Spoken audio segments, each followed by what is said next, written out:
New Thought Media Network.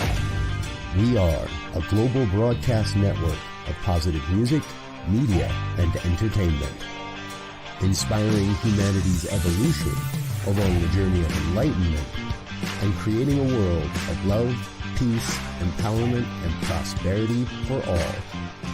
New Thought Media Network. Positively inspiring.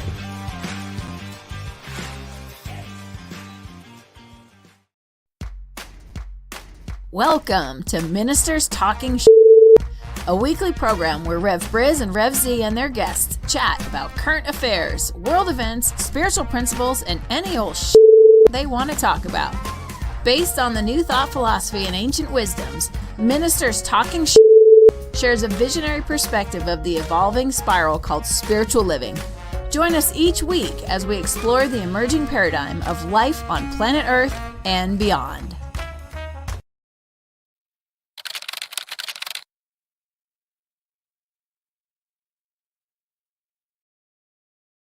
And hello again, dear ones. Dr. Robert with you over here. Rev Elzia right here. And this is Ministers Talking Shit for January 12th, 2024. Welcome to the new year. Glad you're with us. I trust that the next half hour or so will be informative and inspiring. Although, you know, Z, we for those that know, folks, if this is your first time with us, we get together for about a half an hour or so before the program to talk about what's going on in the world and figure out what we want to talk about. And we talked about everything in the book this morning, except for the fact that we could be on the verge of World War III. And you know us, we're not doomsdayers. We're not here to try to scare the heck out of you. But that last conversation we had, Z, I think you're right. There's a lot going on in the world, and there's a lot going on in the world of geopolitics right now. And yes. The main story that caught my eye this morning as I woke up and started looking at the headlines and is the U.S. and the UK perform military airstrikes in Iranian-backed Houthis inside of Yemen. Man, that's a mouthful. Yesterday, yes. Or overnight, or recently enough that this is the first I'm hearing about it. And it seems like the Middle Eastern conflict that's been in the news. And Israel was at the UN yesterday defending themselves from accusations of genocide in their conflict with the Palestinian. I don't even know how to say that anymore. Not the people. They're not really rebels. They're an occupied, oppressed people. It looks like yes. We're not doing the job of containing this conflict in the Middle East, and it's going to continue to escalate. Yeah. And the powder keg that is being fooled around with over there. I mean, one of the biggest things about the Houthis and the bombing is the transportation route for a lot of food and supplies and everything coming from there, going around the world or coming from the world to go there is going to if we can't come to some acrimonious agreement here soon, it's gonna cause global prices to go crazy. I mean, oil price, this happened about 8 hours ago. Oil prices have already jumped 4%.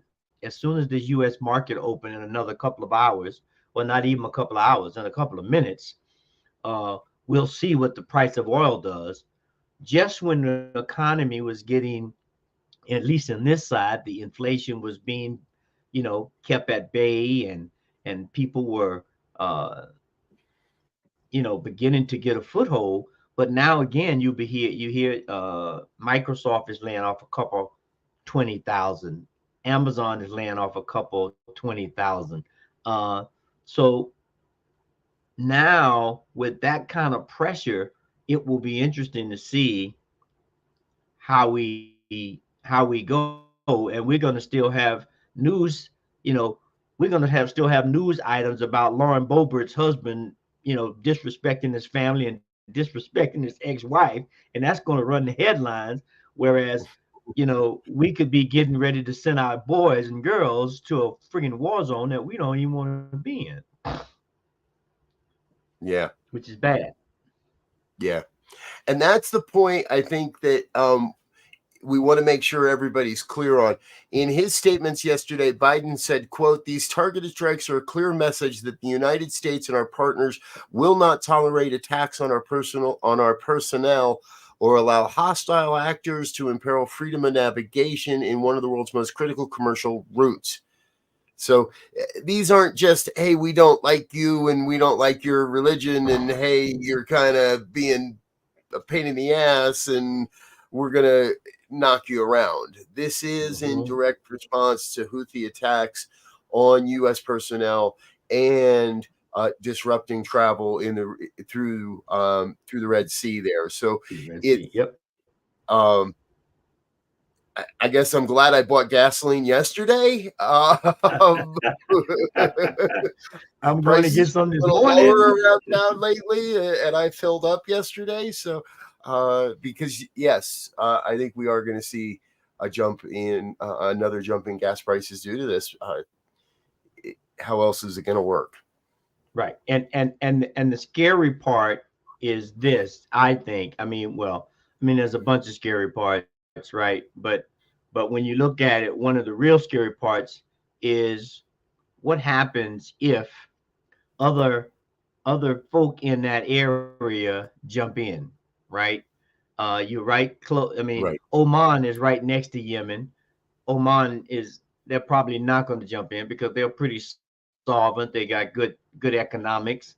So they're going to try to stay out of it, I would imagine. But you got Somalia right across the Red Sea that already has some Islamic and tribal things going on where people are being violated. They were parts previously of kidnapping ships and asking for ransom. If that whole thing pops up again, now you're going to have both sides of the Red Sea in terms of body of land looking to hijack ships and disrupt travel, and it could get to be real ugly. So let's definitely send some positive positive energy, some prayers, and let's write some letters or talk to our people and say, hey, we understand that we need to protect the trade routes, but let's try not to make this thing go into a war. Let's not this be another log on the fire. Yes. And the normal players, Iran, Russia, condemning this as leading to further destabilization in the region. And anytime I hear somebody say, what you just did is going to make it worse, because I'm going to make sure everybody knows you did it, and I'm going to punish you for doing it, and that's going to make everything worse. Kind of like, I don't know if people say this very much, but Russia could take a high road here.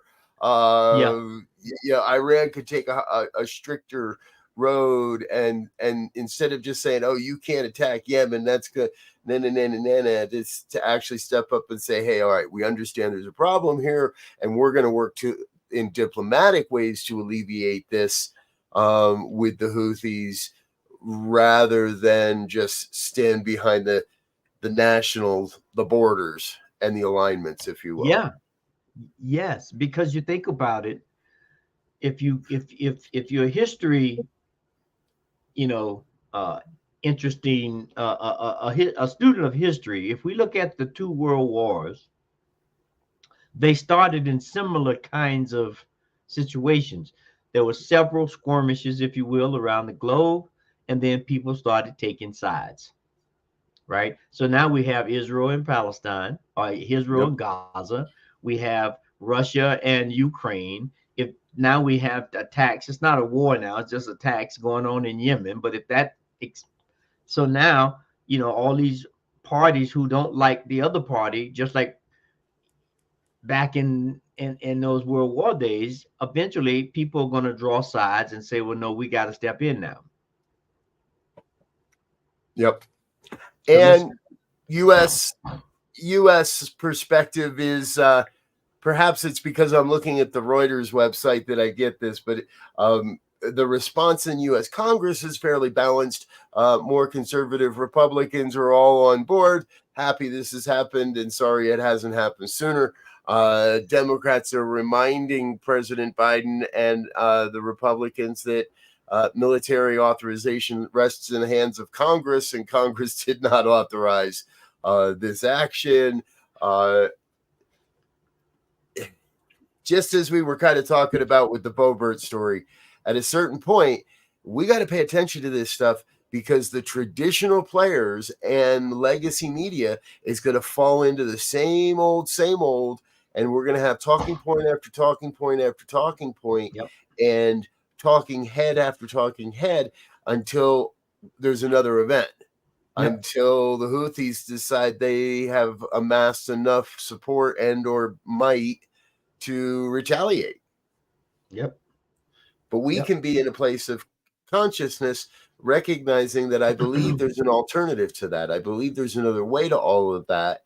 And that is not to buy in to the everyday legacy media, not to buy into the fear and the doom, not to allow our consciousness to be swayed by the headlines. Because here's the deal, folks. You can avoid the news, but you can't completely shut out the news, no matter how hard you try.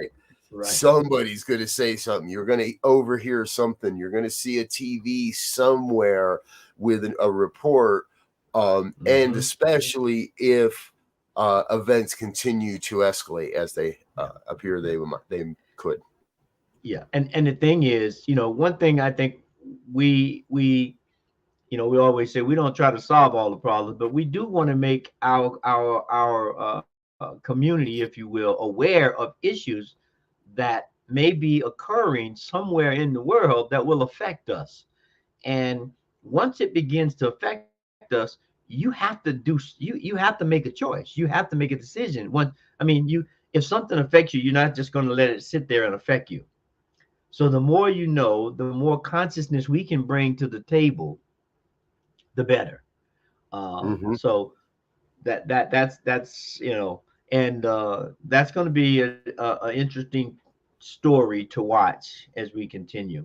And as I did a tongue in cheek in the beginning with we're talking about Lauren Boebert and her congressional stuff going on out here.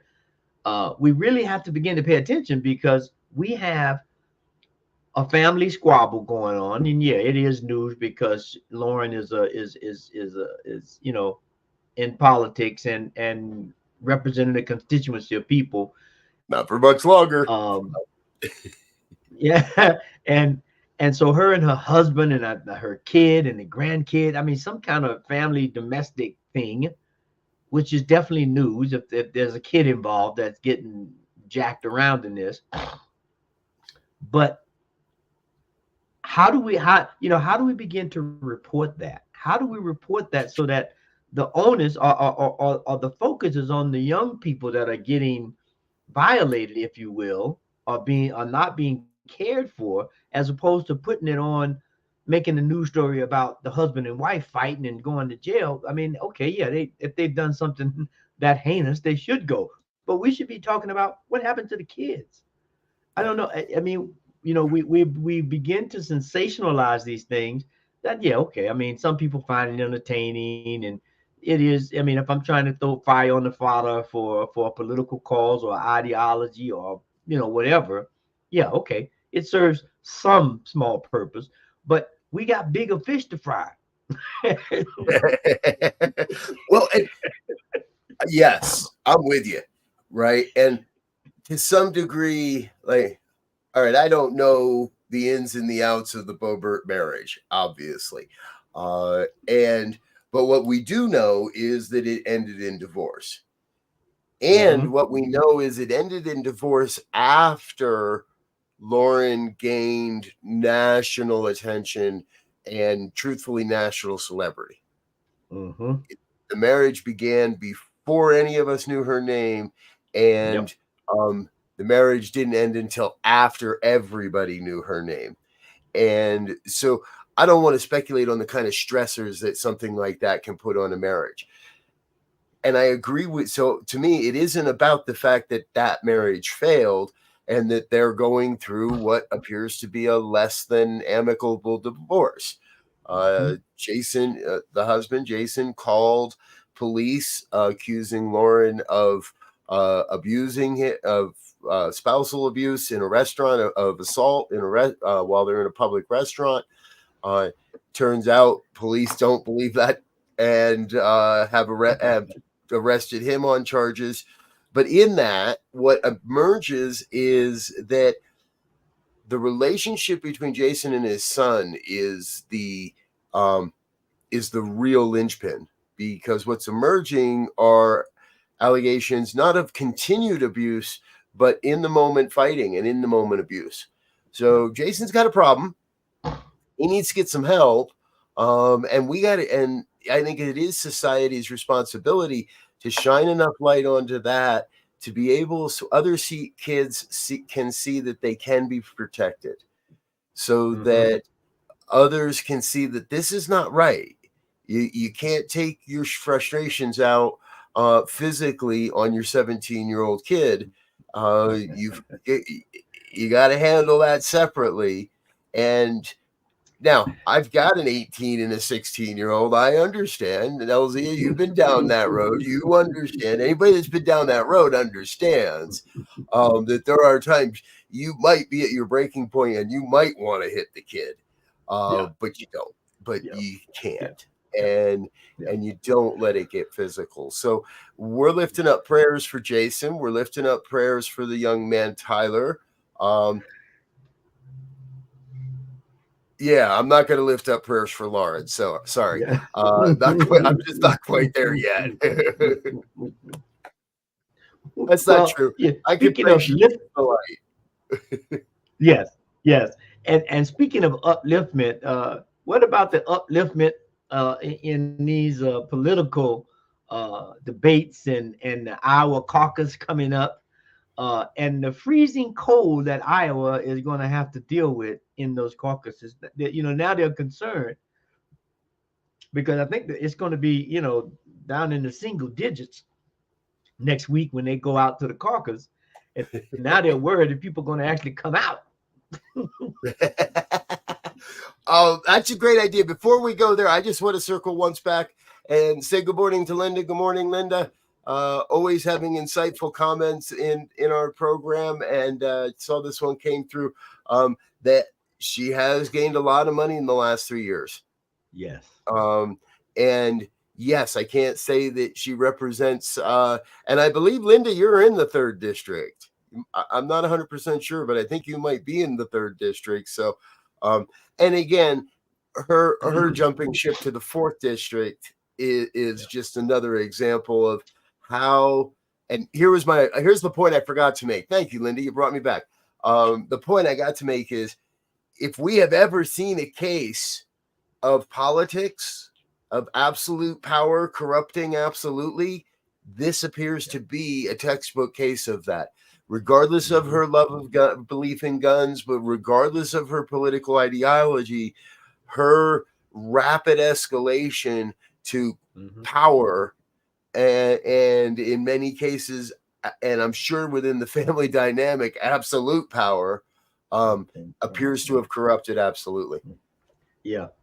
I mean, and well, when you look at politics and corruption, I mean, let's look at the Trump situation where there's the judge in New York is looking at fining Trump and his sons and his company $370 million in his case on defrauding banks or overstating his assets, right?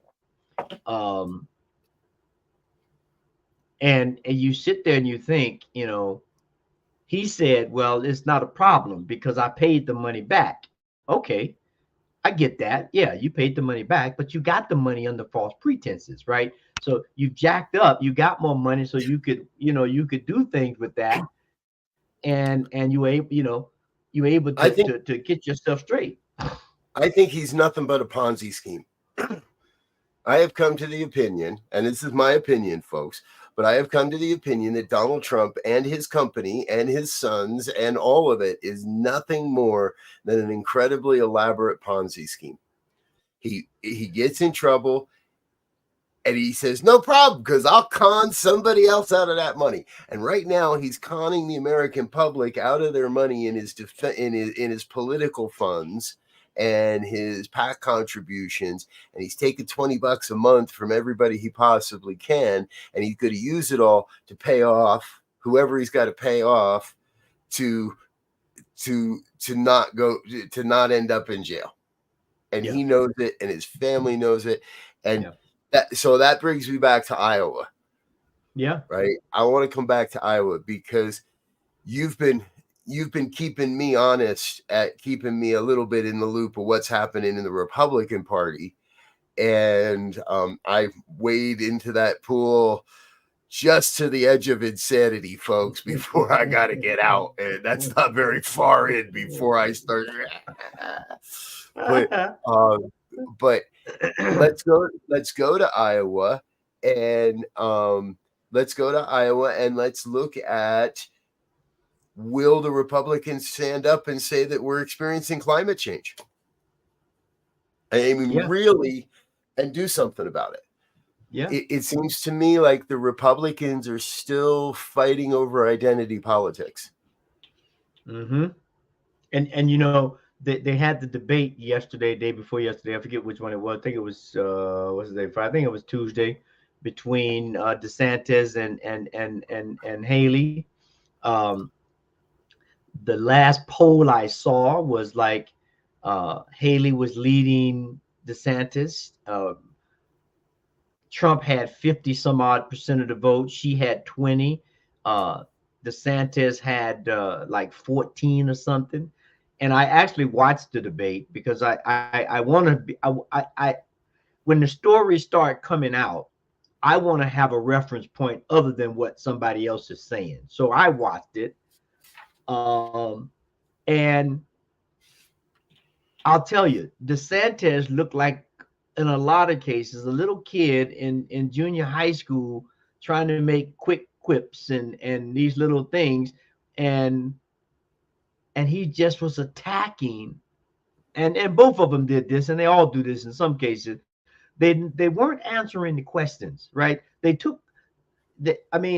asked a question, as an example, how's the economy? Well, she took the flag down. I mean, something totally different from the question. And so we go on for an hour and a half. They never answer the questions. And they just find their little personal digs that they want to try to disrupt the populace on. And it becomes nonsensical. One of the headlines I saw said, DeSantis wins most applause, Haley wins on content. Basically, yes.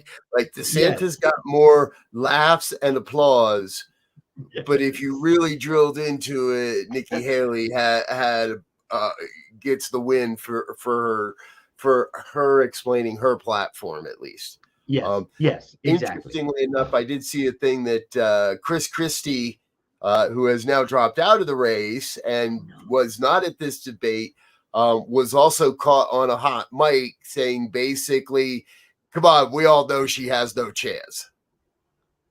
So I didn't hear that.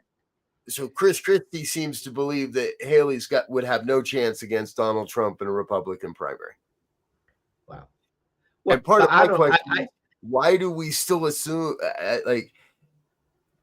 it's going to the Supreme Court at this point?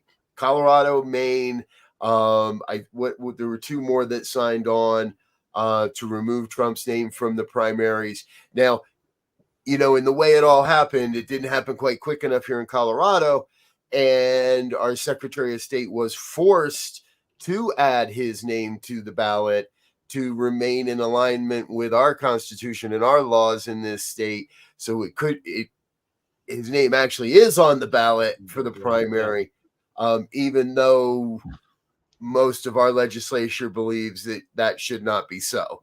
And and see, this is where I can't go very far before my mind goes poof, because I can't for the life of me understand how that man can still be a contender, how it is that Republicans, even far right Republicans, still believe that he could govern this country Equitably. other than they just still somebody that's going to walk in and blow the whole thing up with a shotgun. Well, one thing, there's the verse that says, "Those who have eyes, let them see, and those who have ears, let them hear." Right?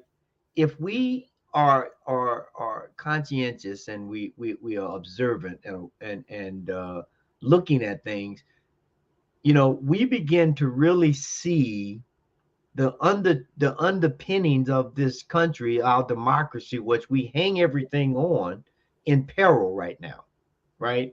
You just think back over the 2023 year. I mean, 2024, we like what, 12 days in it, and we got all kind of crazy. But if you look at the body of work, as they say, of 2023, of people ousting people who were duly elected by their constituents, being ousted all over the country, being silenced, them allowing people who they should have known at the very beginning of the election process, who were lying and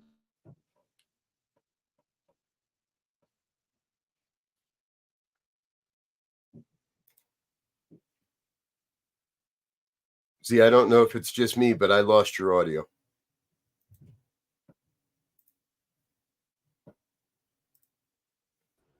Okay, there we go. Yeah, sorry about that. I don't know what happened. But when we think about all of this, and you got a person who's on trial in several states on a bunch of felonies and different things, and he's running and leading and hasn't participated in any of the debates, for whatever that's worth, right?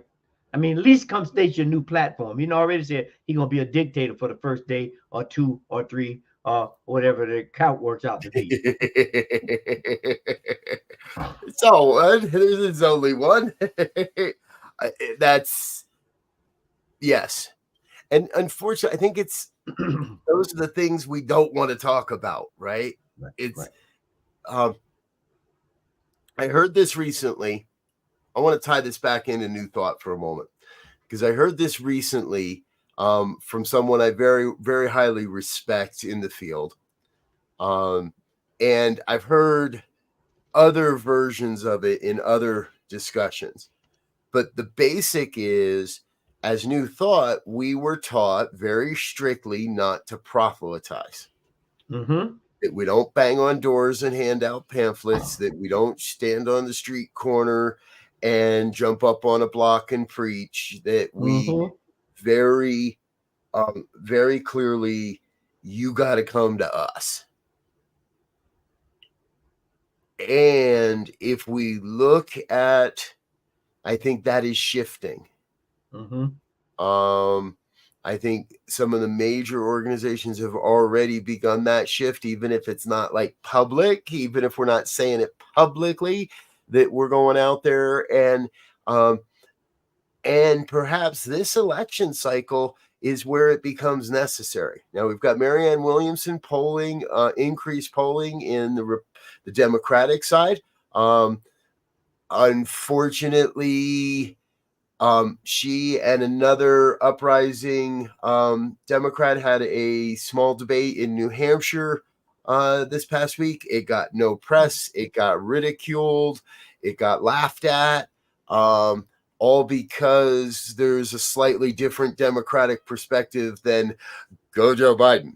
And we all know what's happening. I mean, Joe's accomplishing things, and yes, we're kind of healing from the Trump years, and no, I don't think anybody really wants to open that wound anymore again. I think it's a media distraction that that even suggests, I think media should just stop reporting on the man completely. Yeah. So my point is, there is a growing voice within New Thought that I think is prepared and is ready to go out and proselytize and start to shout from the rooftops the benefits, the absolute joy of living from this perspective of living a New Thought life, and to hell if somebody says we shouldn't. I think. Well, I would slightly modify that and say we don't go and proselytize. What we go and do is live our creed. I'd rather see a sermon than to hear one any day. I'd rather one to walk with me than just to show the way. The eye is a better pupil and more willing than the ear. Advice may be pretty good, but examples are always clear. And if we begin to live our creed and we begin to be examples of what we teach, it will, because if someone's hungry and I begin to show them an example of how you don't have to be hungry, you don't have to violate, you don't have to steal, somebody's going to say, now that's a good idea. I think I'm going to try that. And it will catch fire. But I think my friend, who passed away last year, my best friend, he would always tell me, he was a mentor of mine, and he would always say, we major in the minor too much. We major in the minor too much. We're dealing out here with the little minnows when we're trying to get some bigger fish to feed the people, but we catching little minnows and we're causing havoc, right? And we have to get to the point, because it's going to be interesting to see this, I believe, this cycle, to see what the young people do, right? What the Gen X and the Gen Z and the millennials, how they vote, how they begin to get involved in politics. I just got my Colorado ballot in the mail, my mail-in ballot yesterday. Oh, wow. I didn't get mine yet. Got mine yesterday. So now I got it, I have to spend a little time. I got to open it up and see what's on the ballot and see who's on the ballot and do a little work. And I can't wait to see what the exit polls look like, so I can begin to see and get a feel for what the young people are going to do, because that's where the body lies. I mean, quite frankly, both Biden is doing, a decent job.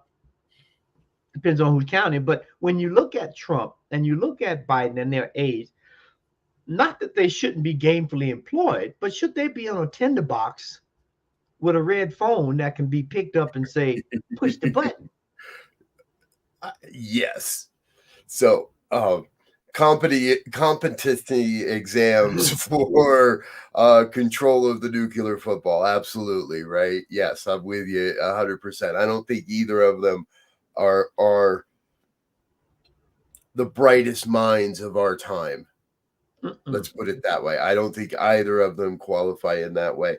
And what I do see is Joe and the Democrats are holding strong to the old guard, to the old way it is.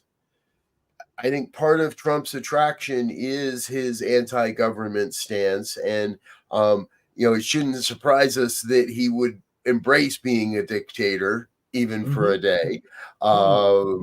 It might be a Broadway musical in that. Dictator for a day. I don't know. Sorry, folks. I apologize for that.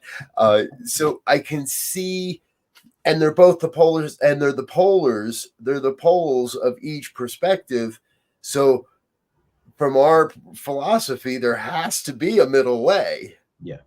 There has to, not just another way, not just a different way, but a middle way. Yeah.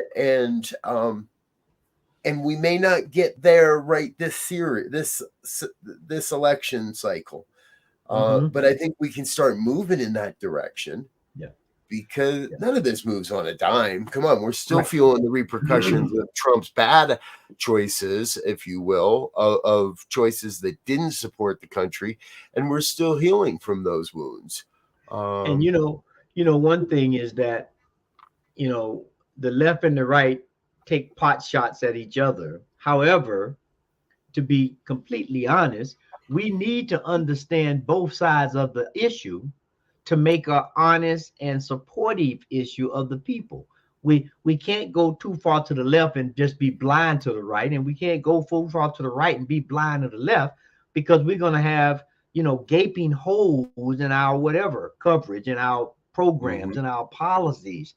And so if we're going to live by our Constitution, where all men and women are created equal and have these inalienable rights, then we need to look at all the issues. We need to look at, or as many of them as we can encapsulate, and make decisions based on what's best for all the people, not the right or the left, but the middle way, as they say.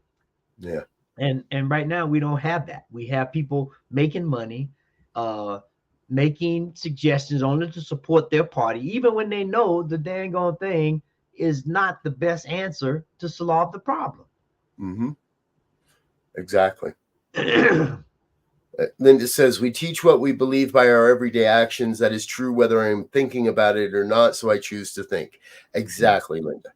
And some of us, and it is necessary, so let me be clear, when I say that I see New Thought taking a more active role in the world, we need both the prayer and the activity. We need the prayer and we need the protester.